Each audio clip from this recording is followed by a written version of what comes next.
வணக்கம். இந்த காணொளியில் 9ஆம் வகுப்பு தமிழ் புத்தகத்திலிருந்து இயல் 2 வந்து பார்க்க போகிறோம். நீரின்றி அமையாத உலகு, உரைநடை உலகம் வந்து முதல்ல கொடுத்துருக்காங்க. ஸோ ஆல்ரெடி வந்து இயல் 1 வீடியோ ரிவிஷன் வீடியோ வந்து போட்டிருக்கேன். ஒரு சிலருக்கு தோன்றலாம், என்னடா குயிக் ரிவிஷன்னு போட்டு ½ மேலே வீடியோ போகுது அப்படின்ட்டு. பட் 9th 10th எல்லாமே வந்து பார்த்திங்கன்னா ஒவ்வொரு இயல்லையும் வந்து நிறைய டீட்டெயில் இருக்கிறதால ஸோ மினிமம் 30 மினிட்ஸ்க்குள்ளே நான் வந்து வீடியோ கொண்டு வரணும்னு தான் ட்ரை பண்ணுறேன். பட் எந்த டீட்டெயிலையும் மிஸ் பண்ணக்கூடாதுன்றதால எல்லாம் சொல்கிறதால 30 மினிட்ஸ் வந்து ஒரு 40லேருந்து 45 மினிட்ஸ்க்குள்ளே போகுது. பட் மேக்ஸிமம் வந்து 30-35 மினிட்ஸ்க்குள்ளே முடிக்க வந்து ட்ரை பண்ணுறேன். ஸோ முதல்ல வந்து நீரின்றி அமையாத உலகுன்றது கொடுத்துருக்காங்க. முக்கியமான டீட்டெயில் வந்து பார்த்துருவோம். வான் சிறப்பு என்ற அதிகாரத்தில் வந்து வள்ளுவர் வந்து குரட்பாக்களை வந்து ஏற்றிருக்காரு. மாமலை போற்றுதும் மாமலை போற்றுதும் என்ற பாடல் வரிகளை ஏற்றியவர் யாருன்னா இளங்கோவடிகள். உலக சுற்றுச்சூழல் நாள் வந்து எப்போ செலிப்ரேட் பண்ணுறோன்னா ஜூன் 5 வந்து செலிப்ரேட் பண்ணுறோம். பல்வேறு பெயர்களில் இருக்கக்கூடிய நீர்நிலைகள் என்னென்னு பார்த்தீங்கன்னா அகழி, ஆழிக்கிணறு, உறைக்கிணறு, அணை, ஏரி, குளம், ஊருணி, கண்மாய், கேணி இதெல்லாம் வந்து நீர்நிலைகளை குறிக்கக்கூடிய பெயர்கள். நீரின்றி அமையாது உலகம் அப்படின்னு சொன்னது யாருன்னா திருவள்ளுவர் வந்து சொல்லியிருப்பாரு. மழை தான் வந்து பயிர்க்கூட்டமும் உயிர்க்கூட்டமும் வந்து மகிழ்ச்சியாக வாழ பெருந்திணை வந்து புரிகிறது. மழை வந்து உழவுக்கு உதவுகிறது. விதைத்த விதை 1000 பெருகுகிறது. நிலமும் மரமும் உயிர்கள் நோயின்றி வாழ வேண்டும் என்னும் நோக்கில் வளர்கின்றன அப்படின்னு சொன்னவர் யாருன்னா மாங்குடி மருதனார். மனிதர்களுடைய வாழ்க்கையின் அடிப்படை தேவைகள் என்னன்னு பார்த்தீங்கன்னா உணவு, உடை, உறைவிடம். கல்லணை கட்டப்பட்டதற்கான தொழில்நுட்பம் என்னன்னு பார்த்தீங்கன்னா காவிரி ஆறு பாயிற வழியில வந்து பெரிய கற்களை கொண்டு வந்து போடுறாங்க. அதுக்கு மேலே மறுபடியும் இன்னொரு கல்லை வந்து போட்டு அந்த 2 கற்களுக்கு நடுவில் வந்து பார்த்தீங்கன்னா தண்ணீரில் வந்து கரையாத மாதிரி ஒருவித ஒட்டும் களிமண்ணை வந்து பயன்படுத்துகிறாங்க. இதுதான் வந்து கல்லணை கட்ட பயன்படுத்தப்பட்ட ஒரு தொழில்நுட்பம். பாண்டி மண்டலத்தில் வந்து ஏரியை வந்து எப்படி அழைப்பாங்கன்னா கண்மாய் அப்படின்னு அழைப்பாங்க. அதுதான் வந்து இப்போ கம்மாய் என்பது வட்டார வழக்கு சொல்லாகும்ன்றதை கொடுத்துருக்காங்க. பாண்டி மண்டலத்தில் ஏரியை வந்து எப்படி அழைப்பாங்க? கண்மாய் அப்படின்னு அழைப்பாங்க. கம்மாய் என்பது வட்டார வழக்கு சொல். உறைக்கிணறு வந்து எங்கு கட்டுவாங்க அப்படின்னு பார்த்தீங்கன்னா மணற்பாங்கான இடத்துல தோண்டி சுடுமண் வளையமிட்ட கிணற்றுக்கு தான் வந்து உறைக்கிணறு அப்படின்னு வந்து பெயர். ஊருணி அப்படின்னு எதை சொல்லுவாங்கன்னா மக்கள் பருகக்கூடிய, மக்கள் குடிக்கக்கூடிய தண்ணீர் இருக்கக்கூடிய நீர்நிலைக்கு தான் வந்து ஊருணி அப்படின்றது பெயர். கல்லணையை கட்டியவர் யாருன்னா கரிகால சோழன் வந்து கட்டியிருப்பாரு. அந்த கல்லணையினுடைய நீளம் வந்து பார்த்தீங்கன்னா 10-80 அடியாகவும், அகலம் வந்து 40 முதல் 60 அடியாகவும், உயரம் வந்து 15 முதல் 18 அடியாகவும் வந்து இருக்கிறது. மணிநீரும் மண்ணும் மலையும் அணிநிலர் காடும் உடையது அரண். ஸோ இந்த குறள்ல வந்து திருவள்ளுவர் வந்து மணிநீர், நீருக்கு தான் வந்து முதன்மையான இடத்தை வந்து குறிப்பிடுறாரு. ஸோ ஒரு நாட்டினுடைய பாதுகாப்புன்றது எதை சொல்றாருன்னா மணிநீரும் மண்ணும் மலையும் அணிநிலர் காடும் உடையது அரண் அப்படின்றத குறிப்பிடுறாரு. உணவெனப்படுவது நிலத்தோடு நீரே அப்படின்ற பாடல் வரி வந்து எந்த நூலில் இடம்பெற்றிருக்குன்னா புறநானூற்றில் வந்து இடம்பெற்றிருக்கு. உணவெனப்படுவது நிலத்தோடு நீரே. இந்திய நீர்ப்பாசனத்தின் தந்தை யாருன்னா சர் ஆர்தர் காட்டன். ஏன் இவர் அப்படி சொல்றாங்கன்னா தஞ்சை மாவட்டத்தில் வந்து பார்த்தீங்கன்னா பெரும் வறட்சி வந்து ஏற்படுது. அப்போ வந்து ஆங்கிலேயர்கள் வந்து 1829 காவிரி பாசன பகுதிக்கு தனி பொறுப்பாளராக வந்து சர் ஆர்தர் காட்டனை வந்து நியமிக்கிறாங்க. இவர் வந்து தஞ்சையில் இருக்கக்கூடிய கல்லணை, பயனற்று இருந்த இந்த கல்லணையை வந்து சிறு சிறு பகுதிகளாக பிரித்து மணல் போக்குனை வந்து அமைக்கிறாரு. கல்லணைக்கு அமைக்கப்பட்ட அடித்தளத்தை ஆராய்ந்து அவர் பழந்தமிழர்களுடைய அணை கட்டும் திறமையையும் பாசன மேலாண்மையையும் வந்து உலகுக்கு எடுத்து சொன்னவரும் யாருன்னா சர் ஆர்தர் காட்டன் அவர்கள் தான் வந்து சொல்லியிருப்பாரு. சேம் டைம் வந்து இவர் கல்லணையை வந்து எப்படி பெயர் சொல்லி அழைச்சிருப்பாருன்னா கிராண்ட் அணைக்கட் அப்படின்னு பெயர் சொல்லியும் வந்து அழைச்சிருப்பாரு. கல்லணையின் உத்தியை கொண்டு 1873 எந்த ஆற்றின் குறுக்கே வந்து தவளீஸ்வரம் அணையை கட்டியிருப்பாருன்னா கோதாவரி ஆற்றின் குறுக்கே வந்து தவளீஸ்வரம் அணையை வந்து கட்டியிருப்பாரு. கல்லணை வந்து எந்த ஆற்றின் குறுக்கே கட்டியிருப்பாங்கன்னா காவிரி ஆற்றின் குறுக்கே வந்து கட்டியிருப்பாங்க. தமிழ்நாடு வந்து எது போன்ற ஒரு பகுதின்னா வெப்பமண்டல ஒரு பகுதி தான் வந்து தமிழ்நாடு. தாயை பழித்தாலும் தண்ணீரை பழிக்காதே அப்படின்றது ஒரு சொல் வழக்கு. தாயை வந்து பழித்தாலும் தண்ணீரை வந்து பழிக்காதே. தமிழ் மரபுல வந்து நீரும் நீராடலும் வாழ்வியலோடு பிணைக்கப்பட்டவையாக விளங்குகின்றன அப்படின்னு சொன்னவர் யாருன்னா பரமசிவன் அவர்கள் வந்து சொல்லியிருக்காங்க. நீரும் நீராடலும் வாழ்வியலோடு பிணைக்கப்பட்டவையாக விளங்குகின்றனன்னு சொன்னவர் யாருன்னா பரமசிவன். குளிக்கிறது அப்படின்னா உடம்பை வந்து தூய்மை செய்யறது இல்லை அழுக்கு நீக்கிறதுன்றது அதனுடைய பொருள் அல்ல அப்படின்னு சொல்றாங்க. அப்போ குளித்தல்னா என்ன அதனுடைய பொருள் அப்படின்னு பார்த்தீங்கன்னா சூரிய வெப்பத்தாலும் உடல் உழைப்பாலும் வெப்பமடைந்த நம்மளுடைய உடலை வந்து குளிர வைக்கிறதுக்கு தான் வந்து குளிர்த்தல் அப்படின்றது பெயர். அந்த குளிர்த்தல் தான் வந்து இன்றைய காலகட்டத்தில் நம்ம குளித்தல் அப்படின்னு சொல்றோன்றத சொல்லியிருக்காங்க. குள்ள குளிர குடைந்து நீராடு அப்படின்னு சொன்னவங்க யாருன்னா ஆண்டாள். குள்ள குளிர குடைந்து நீராடு அப்படின்னு சொன்னவங்க ஆண்டாள். தெய்வ சிலைகளை வந்து குளிர்க்க வைப்பதை வந்து எப்படி சொல்றாங்கன்னா திருமஞ்சனம் மாடல் அப்படின்னு சொல்றாங்க. சிற்றிலக்கியங்கள்ல இருக்கக்கூடிய பிள்ளை தமிழ்லையும் வந்து பாத்தீங்கன்னா நீராடல் பருவம் வந்து உண்டு. திருமணம் முடிந்த பின்னாடி அதன் தொடர்ச்சியாக கடலாடுதல் என்பது மேற்கொள்ளும் வழக்கமும் வந்து பாத்தீங்கன்னா தமிழகத்துல வந்து இருந்திருக்கு. திருமணம் முடிந்த பின்னாடி அதன் தொடர்ச்சியாக கடலாடுதல் என்ற மேற்கொள்ளும் பழக்கமும் வந்து நம்ம தமிழ்நாட்டுல இருந்திருக்கு. சேம் டைம் வந்து இறந்து போனவங்களுக்கு வந்து இறப்பு சடங்குகளையும் வந்து நீர்மாலை வந்து எடுத்துட்டு வர்ற வழக்கமும் வந்து இருந்திருக்கு. அம்மை நோய் ஏற்பட்டவங்களுக்கு வந்து பாத்தீங்கன்னா அவங்களுக்கு குணமான பின்னாடி தலைக்கு தண்ணீர் ஊற்றி விட்டாயான்றது கேட்கிற வழக்கமும் இருக்குன்றது சொல்றாங்க. சனி நீராடு என்பது ஔவையின் வாக்கு. இது முக்கியம். சனி நீராடு என்பது யாருடைய வாக்கியம்னா ஔவையார் அவர்களுடையது. சோழர் கால குமிழி தூம்பு அப்படின்னு சொல்றாங்க. குமிழி தூம்பு என்னன்றது பாத்தீங்கன்னா ஏரியினுடைய அடியில வந்து அமைச்சிருப்பாங்க. இப்ப ஏரி வந்து நல்ல மழை பெய்து நிரம்பிட்டன்னா அந்த நீந்துறதுல வல்லவரான ஒருவரை வந்து அனுப்புவாங்க. அவர் வந்து அந்த ஏரிக்கு அடியில போயிட்டு அந்த குமிழி தூம்பை வந்து தூக்கி விடுவாரு. அந்த குமிழி தூம்பை தூக்கி விட்ட பிறகு அங்கே வந்து 2 துளைகள் வந்து இருக்கும். ஒரு துளையின் வழியாக வந்து நீர் வெளியேறும், இன்னொரு துளையின் வழியாக வந்து கீழே அடியில இருக்கக்கூடிய சேரோடு கலந்து வந்து நீர் வந்து வெளியேறும். இதனால வந்து தூர்வார வேண்டிய அவசியம் இல்லை என்றத சொல்லியிருக்காங்க. ராஜஸ்தான் மாநிலத்துல வந்து பாத்தீங்கன்னா 10 ஆண்டுகளுக்கு முன்னாடியே வந்து 700 அடி வந்து ஆழ்துளை கிணறுகள் போட்டும் போர்வெல் இந்த போர் வண்டியை கொண்டு வந்து போடுவாங்க இல்லையா, அப்படி போட்டும் தண்ணீர் இல்லை அப்படின்றத சொல்லியிருக்காங்க. ஸோ 10 ஆண்டுக்கு முன்னாடியே ராஜஸ்தான்ல 700 அடி வரை வந்து ஆழ்குழாய்கள் இறக்கியும் வந்து நீர் வந்து கிடைக்கல.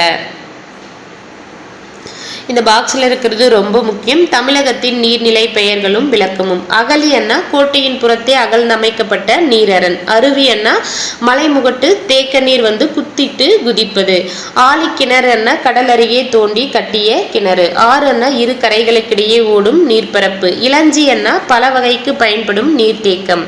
உரை கிணறு அண்ணா மணற்பாங்கான இடத்துல தோண்டி சுடுமண் வளையமிட்ட கிணறு. ஊருணி அண்ணா மக்கள் பருகு நீர் உள்ள நீர்நிலை. ஊற்று அண்ணா அடியிலிருந்து நீர் வந்து ஊறுவது. ஏரி அண்ணா வேளாண்மை பாசன நீர்த்தேக்கம். கட்டுக்கிணறு அண்ணா சரளை நிலத்துல தோண்டி கல் செங்கற்களால் அகச்சுவர் கட்டிய கிணறு. கட்டுக்கிணறு அண்ணா சரளை நிலத்துல தோண்டி கல் செங்கற்களால் அகச்சுவர் கட்டிய கிணறு. கடல் அண்ணா அலைகளை கொண்ட உப்பு நீர் பெரும்பரப்பு. கண்மாய் வந்து பாண்டி மண்டலத்துல ஏரிக்கு வழங்கப்படும் பெயர் தான் வந்து கண்மாய். குண்டம் என்றது சிறியதாய் அமைந்த குளிக்கும் நீர்நிலை. குண்டு என்றது குளிப்பதற்கேற்ற சிறுகுளம். குண்டு வந்து குளிப்பதற்கேற்ற சிறுகுளம். குண்டம் அண்ணா சிறியதாய் அமைந்த குளிக்கும் நீர்நிலை. குமிழி ஊற்று அப்படின்னா அடிநிலத்து நீர் வந்து நிலமட்டத்திற்கு கொப்பளித்து வரும் ஊற்று தான் வந்து குமிழி ஊற்று. கூவல் அண்ணா உவர்மண் நிலத்துல தோண்டப்படும் நீர்நிலை வந்து கூவல். கேணி அண்ணா அகலமும் ஆழமும் உள்ள பெருங்கிணறு. புனர்குளம் அண்ணா நீர்வரத்து மடையின்றி மழை நீரையே கொண்டுள்ள குளிக்கும் நீர்நிலை தான் வந்து புனர்குளம். பூட்டை கிணறு அண்ணா கமலை நீர் பாய்ச்சும் அமைப்புள்ள கிணறு.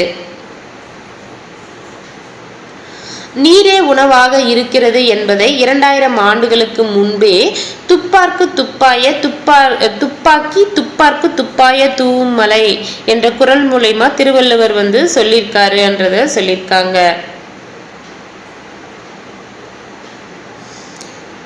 தென் மாவட்டங்கள், தமிழ்நாட்டில் தென் மாவட்டங்கள்னா தேனி, திண்டுக்கல், மதுரை, சிவகங்கை, ராமநாதபுரம் இதெல்லாம் வந்து வரும்.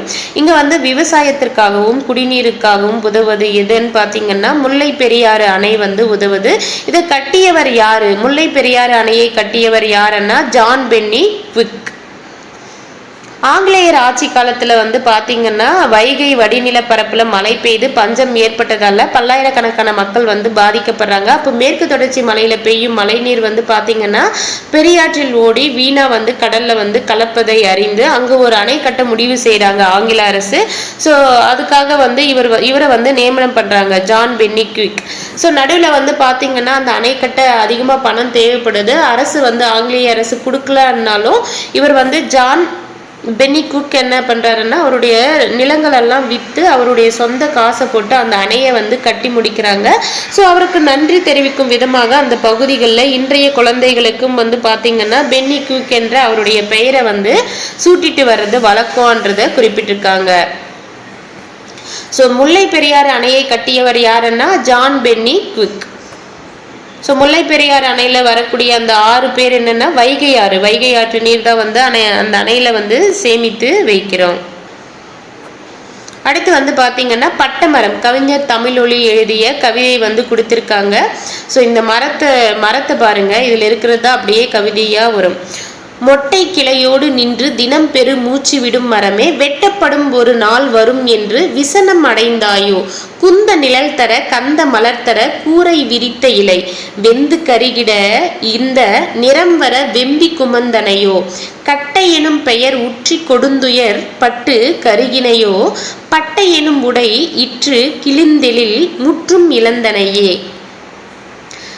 காலம் எனும் புயல் சீறி எதிர்க்க கலங்கும் ஒரு மனிதன் ஓலமிட்ட கரம் நீட்டியே போலிடர் எய்தி உழன்றனையே, பாடும் பறவைகள் கூடி உனக்கொரு பாடல் புனைந்ததுவும், மூடி பனித்திரையோடு புவிக்கொரு மோகம் கொடுத்ததுவும், ஆடும் கிளைமிசை ஏறி சிறுவர் குதிரை விடுத்ததுவும், ஏடு தருங்கதை யாக முடிந்தன இன்று வெறுங்கனவே.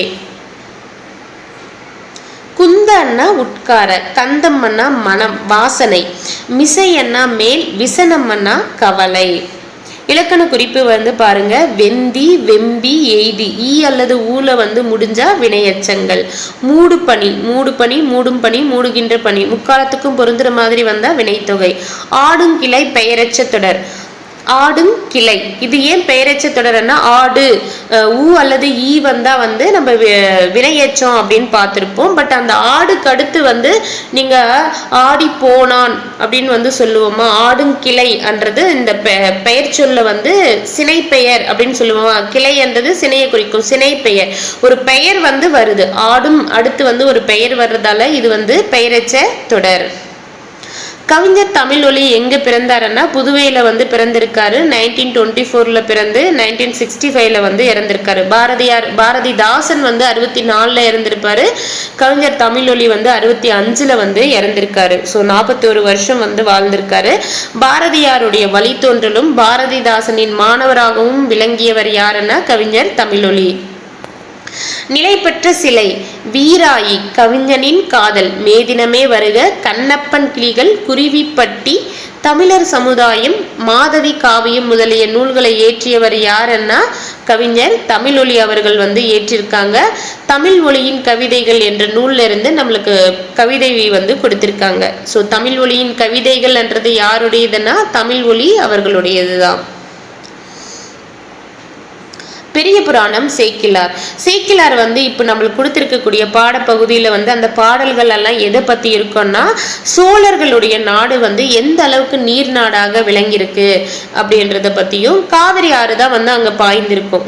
ஸோ காவிரி ஆறு வந்து பாய்ந்து சோழர்களுடைய நாடு வந்து எந்த அளவுக்கு வந்து நீர்வளம் செழித்த நாடாக இருந்திருக்குன்ற மாதிரி பாடல் வரிகள் இருக்கும்.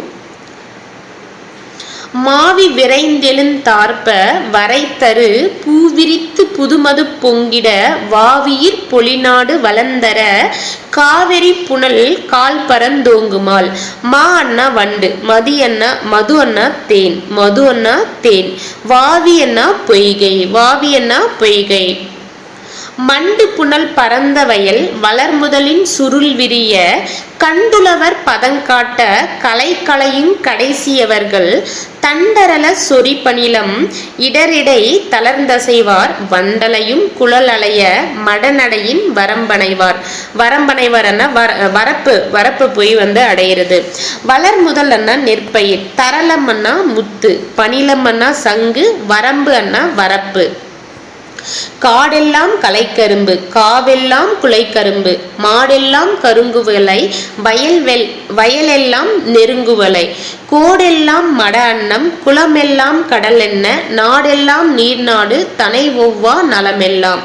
களை அண்ணா கரும்பு, கா அண்ணா சோலை, குலை அண்ணா ஒரு சிறுகிளை, அரும்பு அண்ணா மலர், அரும்பு அண்ணா மலர் மொட்டு, மாடு அண்ணா பக்கம், நெருங்கு வலை, நெருங்கு வலை அண்ணா நெருங்குகின்ற சங்குகள். இங்க வலை என்றது எதை குறிக்குது? சங்குகளை குறிக்குது.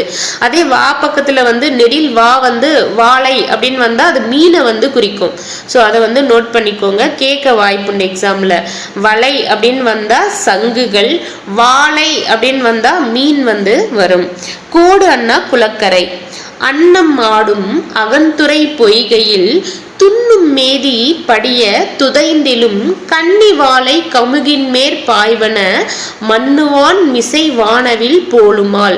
ஆடும் அண்ணா நீராடும், மேதி அண்ணா எருமை, துதைந்தெலும் அண்ணா கலங்கி எழும், கன்னி வாழை அண்ணா இளமையான வாழை மீன், கன்னி வாழை அண்ணா இளமையான வாழை மீன். வளை அப்படின்னு வந்தா சங்குகள், வாழை அப்படின்னு வந்தா இளமையான வாழை மீன். அரிதரு செந்நெற் சூட்டின் அடுக்கிய அடுக்கல் சேர்ப்பார் பரிவுறத் தடிந்த பண்மின் படர்நெடுங் குன்று செய்வார் சுரிவளை சொரிந்த முத்தின் சுடர் பெரும் பொறுப்பு யாப்பர் விரிமலர் கற்றை வேரி பொழிந்ததிலி வெற்பு வைப்பார். சூடு அப்படின்னா நெல் அரிக்கட்டு, சுரிவலை என்ன சங்கு, வேரி என்ன தேன். ஸோ இதுக்கு முன்னாடி மது அண்ணாலும் தேனன்னு பார்த்தோம், வேரி அண்ணாலும் தேன் தான். சுரிவலை அண்ணா சங்கு, சூடு அண்ணா நெல் அரிக்கட்டு. சாலியின் கற்றை துற்ற தடவரை முகடு சாய்த்து காலிரும் பகடு போக்கும் கரும்பெரும் பாண்டில் ஈட்டம் ஆலிய முகிலின் கூட்டம் அறுவரை சிமையச் சாரல் போல்வளம் கொண்டு சூழும் காட்சியின் மிக்கதன்றே. சொல்லும் பொருளும் பாருங்க. பகடு அண்ணா எருமைக்கடா, பாண்டில் அண்ணா வட்டம், சிமயம் அண்ணா மலையுச்சி.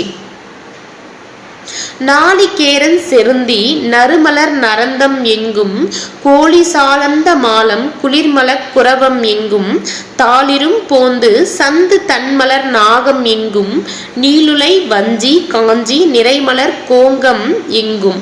நாளிகேரம் அண்ணா தென்னை மரம், நரந்தம் அண்ணா நாரத்தை, கோழி அண்ணா அரச மரம், சாலம் அண்ணா ஆச்சா மரம், தமாலம் அண்ணா பச்சிலை மரம், இரும்போந்து அண்ணா பருத்த பனை மரம், இரும்போந்து அண்ணா பருத்த பனை மரம், சந்து அண்ணா சந்தன மரம், நாகம் அண்ணா நாகமரம், காஞ்சி அண்ணா ஆற்று பூவரசு. கருங்குவலை செந்நெல் அண்ணா பண்பு தொகைகள், விரிமலர் அண்ணா வினைத்தொகை, தடவரை அண்ணா உரிச்சொல் தொடர்.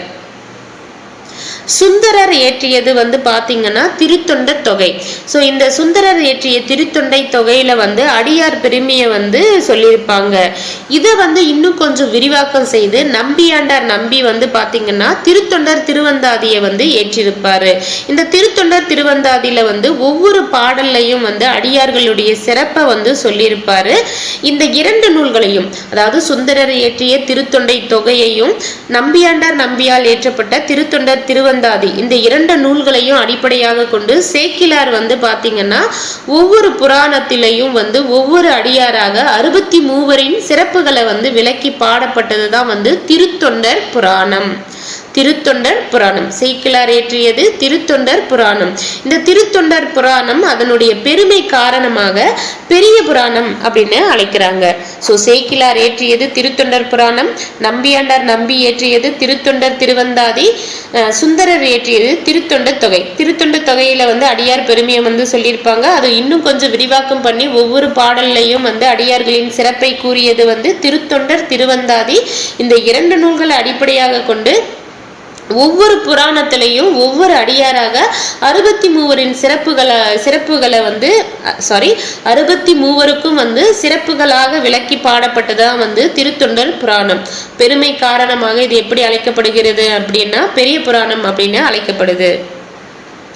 சேக்கிழார் எந்த நூற்றாண்டை சேர்ந்தவர்னா 12ஆம் நூற்றாண்டை சேர்ந்தவர். இவர் யாருடைய அவையில முதலமைச்சராக இருந்தாங்கன்னா சோழ அரசன் 2ஆம் குலோத்துங்கன் அவையில முதலமைச்சராக இருந்தாரு. பக்தி சுவை நனி சொட்ட சொட்ட பாடிய கவிவளவ அப்படின்ட்டு சேக்கிழாரை பாராட்டியவர் யாருன்னா மகாவித்வான் மீனாட்சி சுந்தரனார். பாரதியாருடைய பாடல் வரிகள் கொடுத்திருக்காங்க பாருங்க. வானகமே இளவையிலே மரச்செறிவே நீங்கள் எல்லாம் காணல் நீரே வெறும் காட்சி பிழைதானோ, போனதெல்லாம் கனவினை போல் புதைந்தழிந்தே போனதனால் நானும் போர் கனவோ, இந்த ஞாலமும் பொய்தானோ அப்படின்னு யார் பாடியிருக்கா? பாரதியார் பாடியிருக்காரு. அடுத்து புறநானூறு குடப்புலவேனார் இயற்றிய பாடல் வரிகள் கொடுத்திருக்காங்க. நம்மளுடைய முன்னோர்கள் என்ன சொல்லியிருக்காங்கன்னா நீர்நிலைகளை உருவாக்குபவர்கள் தான் உயிரை உருவாக்குபவர்கள் அப்படின்னு போற்றினர்ன்றதை குறிப்பிட்டிருக்காங்க.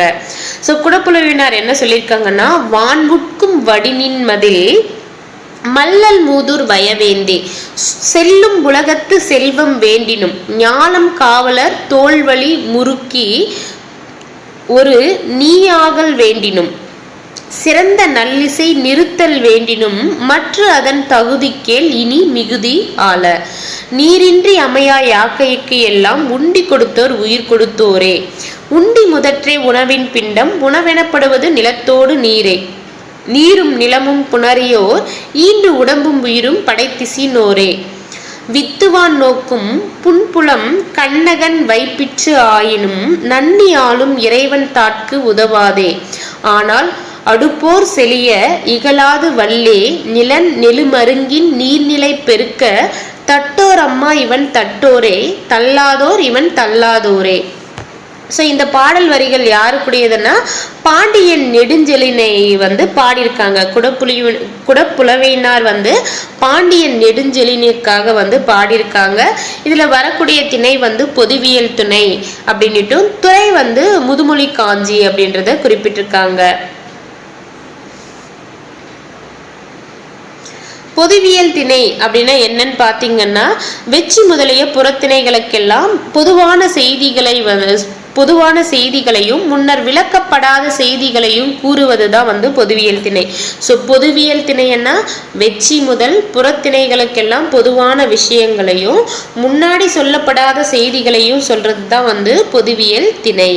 முதுமொழி காஞ்சித்துறை அப்படின்னா என்னன்னு பார்த்தீங்கன்னா அறம்பொருள் இன்பம் என்னும் முப்பொருள்ல இருந்து உறுதி தரும் தன்மையை கூறுறது தான் முதுமொழி காஞ்சி. அறம்பொருள் இன்பம் என்ற முப்பொருள்ல இருந்து உறுதி தரும் தன்மையை கூறுறது தான் முதுமொழி காஞ்சி துறை. யாக்கை அண்ணா உடம்பு, புணரியோர் அண்ணா தந்தவர், புன்புலம் அண்ணா புள்ளிய நிலம், தாட்கு அண்ணா முயற்சி ஆளுமை, தள்ளாதோர் இவன் தள்ளாதோரே அப்படின்னா குறைவில்லாத நீர்நிலை அமைப்பவர்கள் குறைவில்லாத புகழுடையவர்களாக விளங்குவார்கள் அப்படின்றத கொடுத்திருக்காங்க. மூதூர் நல்லிசை புன்புலம் அப்படின்னா பண்பு தொகைகள். மூதூர் நல்லிசை புன்புலம் அண்ணா பண்பு தொகைகள். நிறுத்தல் என்றது தொழில் பெயர். அமையா அண்ணா ஈறுகெட்ட எதிர்மறை பெயரச்சம். நீரும் நிலமும் உடம்பும் உயிரும் அண்ணா எண்ணும் மைகள். அடுப்போர் அப்படின்னா வினைத்தொகை. கொடுத்தோர் அண்ணா வினையால் அணையும் பெயர். 8 தொகை நூல்கள்ல ஒன்றுதான் புறநானூறு. இது பண்டைய வேந்தர்களுடைய வீரம் வெற்றி கொடை பற்றியும் குறுநில மன்னர்கள் புலவர்கள் சான்றோர்கள் அவங்களுடைய பெருமைகளை பத்தி எல்லாம் சொல்லக்கூடியதுதான். சேம் டைம் இந்த நூல் பாத்தீங்கன்னா அன்றைய மக்களுடைய வாழ்க்கை முறையை பற்றி தெரிஞ்சுக்க உதவுகிறதுன்றதை சொல்லியிருக்காங்க. சேம் டைம் பண்பாட்டு கருவூலமாக திகழ்வது எதுன்னா புறநானூறு திகழ்கிறது. பண்பாட்டு கருவூலம் எதுன்னா புறநானூறு. குளம் தொட்டு கோடு பதித்து வலி சீத்து உளம் தட்டு உளவியலாக்கி வளம் தொட்டு பாகுபடும் கிணற்றோடு என்று இவ்வைம்பார் படுத்தான் ஏகும் சொர்க்கத்து இனிது அப்படின்ட்டு சிறுபஞ்ச மூலத்துல வந்து சொல்லியிருக்காங்க. குளம் தொட்டு கோடு பதித்து வலி சீத்தி உளம் தொட்டு உளவியலாக்கி வளம் தொட்டு பாகுபடும் கிணற்றோடு என்று இவ்வைம்பார் படுத்தான் ஏகும் சொர்க்கத்து இனிது அன்னிட்டு எந்த நூல்ல சொல்லியிருக்காங்க? சிறுபஞ்ச மூலம். உண்டி கொடுத்தோர் உயிர் கொடுத்தோரே என்றது புறநானூறு. உண்பது நாளி உடுப்பவை 2 புறநானூறு. யாதும் ஊரே யாவரும் கேளீர் புறநானூறு. சான்றோ நாக்குதல் தந்தை கடனே நன்னடை நல்கல் வேந்தர் கடனே புறநானூறு. உற்றுளி உதவியும் உருப்பொருள் கொடுத்தும் பிச்சை நிலை முனியாது கற்றல் நன்றே வந்து புறநானூறு. அடுத்து வந்து தண்ணீர் கந்தர்வன் அவர் இயற்றிய இது வந்து கொடுத்திருக்காங்க. நூல்வெளி மட்டும் இதுல படிச்சா போதும்.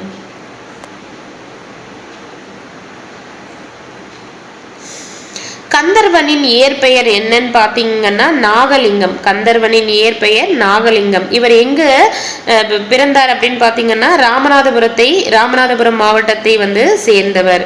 இவர் வந்து கணக்குத்துறையில வந்து பணியாற்றிருக்காரு. எங்கன்னா தமிழ்நாடு அரசின் கருவூல கணக்குத்துறையில வந்து பணியாற்றிருக்காரு. யாரு?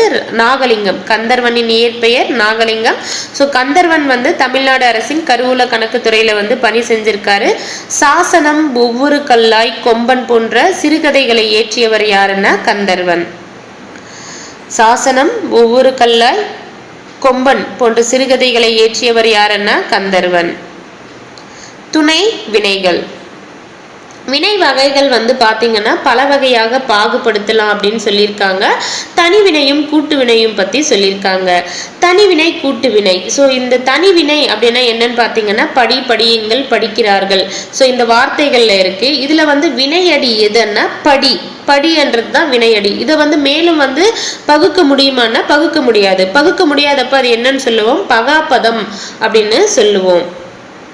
ஸோ இப்படி பகுக்க முடியாம வரக்கூடிய வினையை வந்து என்ன சொல்றாங்கன்னா தனி வினையடிகள் அப்படின்னு சொல்றாங்க. தனி வினையடிகளை கொண்ட வினைச்சொற்களை தனிவினை என்பர். ஸோ படி என்றது அப்படியே தனியா நிக்குது இல்லையா? ஸோ தனி வினையடிகளை கொண்ட வினைச்சொற்களை வந்து தனிவினை என்பர். அப்போ படி என்றதும் ஒரு வினை தான். அது வந்து தெளிவா வந்து பார்த்துக்கோங்க. ஸோ இந்த தனிவினை கூட்டுவினை நம்மளுக்கு சிலபஸ்ல இல்லை, இருந்தாலும் வந்து இது புது புக்கில் இருக்குன்றதுக்காக இந்த டீட்டெயிலும் வந்து பார்த்துட்டு இருக்கோம்.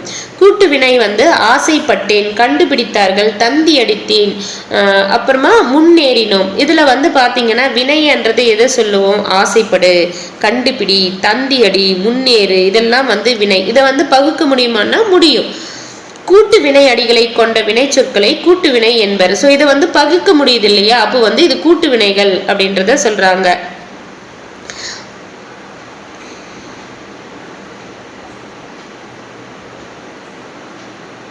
கூட்டு வினைகள் பொதுவாக வந்து 3 வகையாக வந்து பிரிக்கிறாங்க.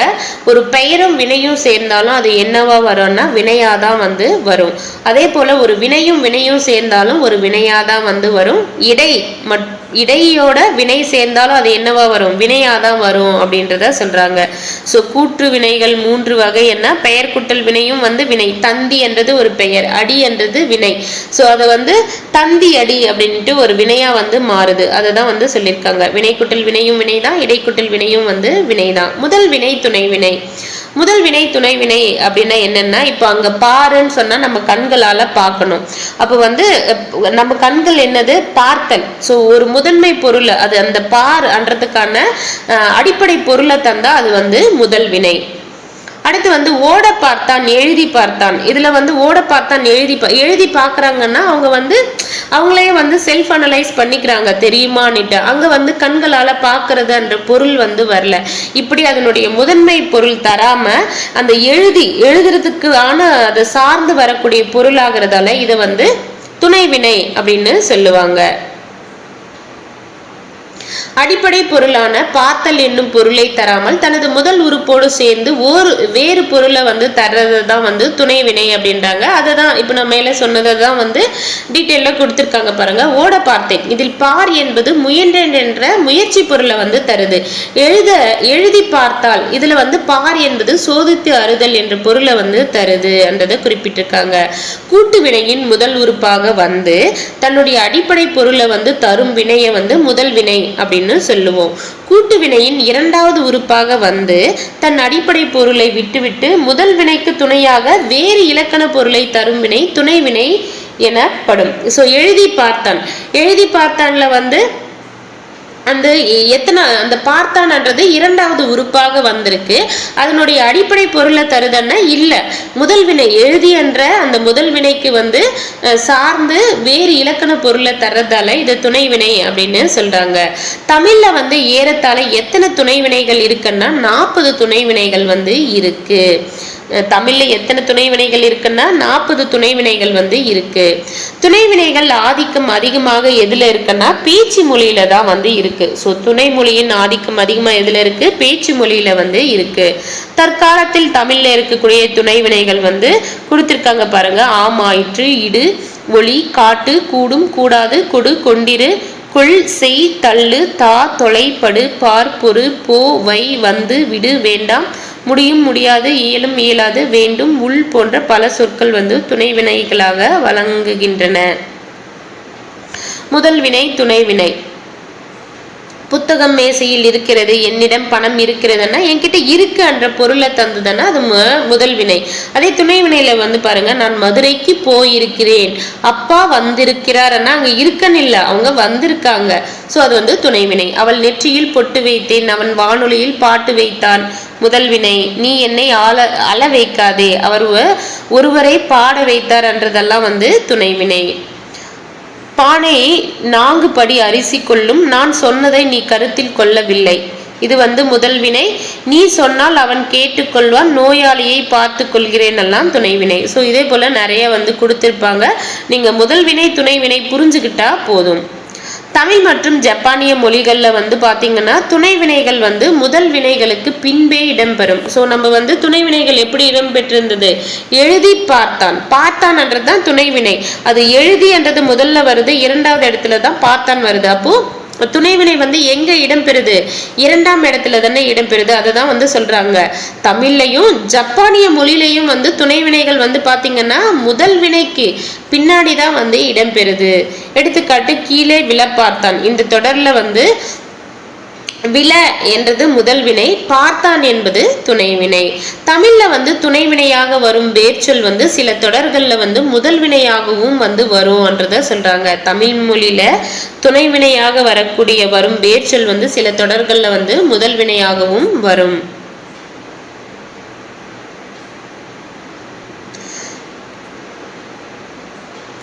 மனிதனையும் விலங்கையும் வேறுபடுத்துவது மொழி. திராவிட மொழிகள் சில பொது பண்புகளை பெற்று வரும்.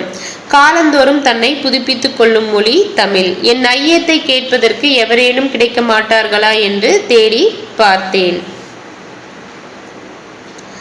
மிசை அதனுடைய எதிர்ச்சொல் வந்து மிசை என்ன மேலே, மேலே உடைய எதிர்ச்சொல் வந்து கீழே. நீர்நிலைகளோடு தொடர்பில்லாதது எது அண்ணா புலரி. பொருத்தமான விடையை தேர்க்க நீரின்றி அமையாத உலகுன்னு சொன்னவர் யாருன்னா திருவள்ளுவர். மாமலை போற்றதும் அப்படின்னு பாடியவர் இளங்கோவடிகள்.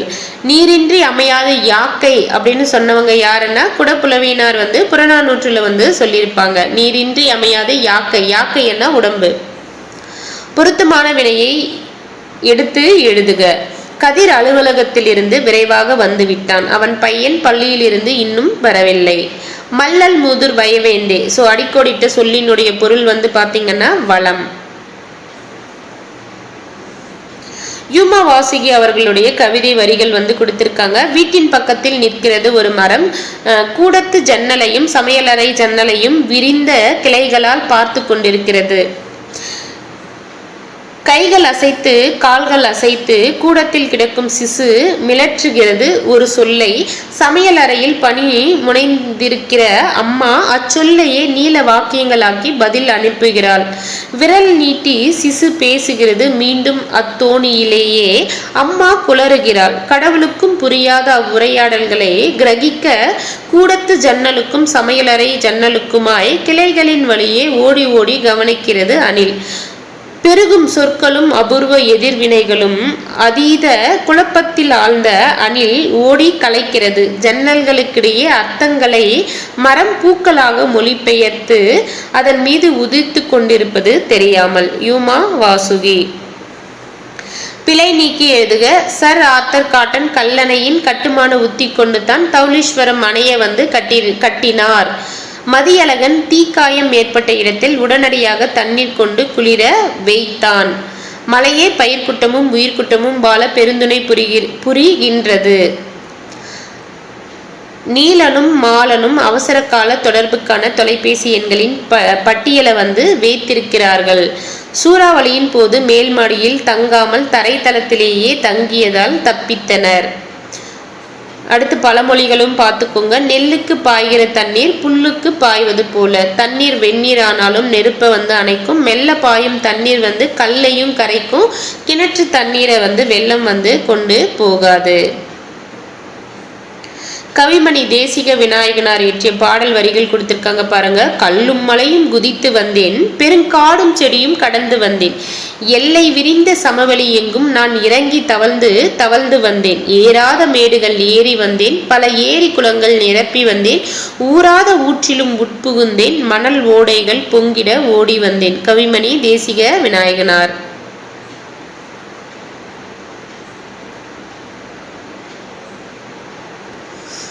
குமிழிக்கல் அண்ணா கோனிக்கல் ஸ்டோன். நீர் மேலாண்மை அண்ணா வாட்டர் மேனேஜ்மெண்ட். பாசன தொழில்நுட்பம் அண்ணா இரிகேஷன் டெக்னாலஜி. வெப்ப மண்டலம் அண்ணா டிராபிக்கல் ஜோன். அழகின் சிரிப்பு பாவேந்தர் பாரதிதாசன். தண்ணீர் கோமல் சுவாமிநாதன். தண்ணீர் தேசம் வைரமுத்து. வாய்க்கால் மீன்கள் இறையன்பு. மழைக்காலமும் குயிலோசையும் மா கிருஷ்ணன் அவர்கள்.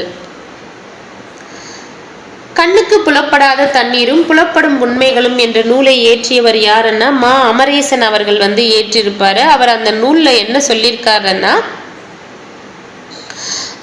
ஒரு கிலோ ஆப்பிளை தயாரிக்க எவ்வளோ தண்ணீர் தேவைப்படுதுன்னா 822 லிட்டர் தண்ணீர் தேவைப்படுது. ஒரு கிலோ சர்க்கரை தயாரிக்க எவ்வளோ தண்ணீர் தேவைன்னா 1780 லிட்டர் தண்ணீர் தேவை.